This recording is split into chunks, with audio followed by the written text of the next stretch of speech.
Hi, I'm Nicola from London, and for the past 8 years I've been working as a TV presenter. Now, I've been lucky enough to present a TV series on animal behaviour, which is currently airing on Animal Planet and was filmed in Africa in 2013. The show enabled me to get close enough to some of the world's most amazing animals whilst having access to on-the-spot research. Here's a quick sneak preview. I also narrate the series and subsequently went on to study zoology upon my return to the UK, as well as biology, and I've since worked as a marine life presenter for the Sea Life Trust at Sea Life London on London's South Bank. I also work as a freelance news journalist as well as an actress in between presenting.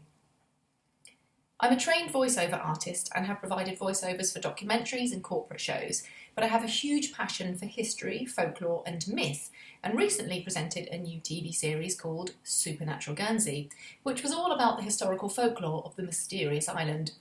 Now, I have a keen interest in the paranormal and have worked on ghost investigation shows, one of which was a TV show and secured significant US funding. Here's a clip.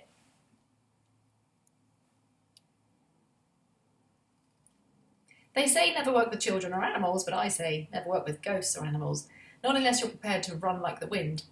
Now, whilst working at London Sea Life, I had an encounter with one of my favourite animals, the Cuban crocodile.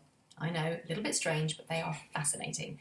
Now, whilst performing my daily fact speech to the general public, I had the unusual job of removing a rabbit carcass from the tank, as Spice, our crocodile, didn't seem to be all that interested in her breakfast and it was rotting in the corner.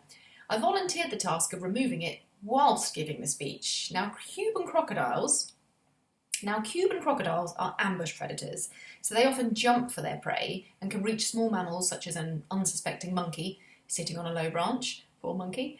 But the speech was in full flow and I was keeping a beady eye on Spice, who was relaxing, or so I thought, in the mud wallow some 2 metres away.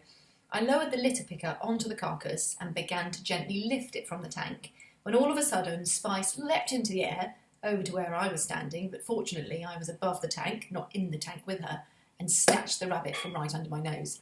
The crowd, of course, whooped and jeered and hollered and thought it was just part of the show, but I just acted as if I'd expected the whole thing. Of course I hadn't, and I was just glad that there was a litter picker there, not the end of my hand. Now, whether it's researching animals, uncovering historical mysteries, or unearthing an old monument,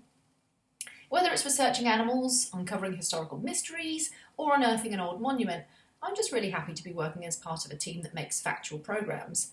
I've worked as a set runner, making tea and helping with hair and makeup, props and locations and that kind of thing, right through to assistant director on short films and documentaries. I of course love to research, narrate and present, but as long as I'm making great TV, I'm happy to be placed anywhere.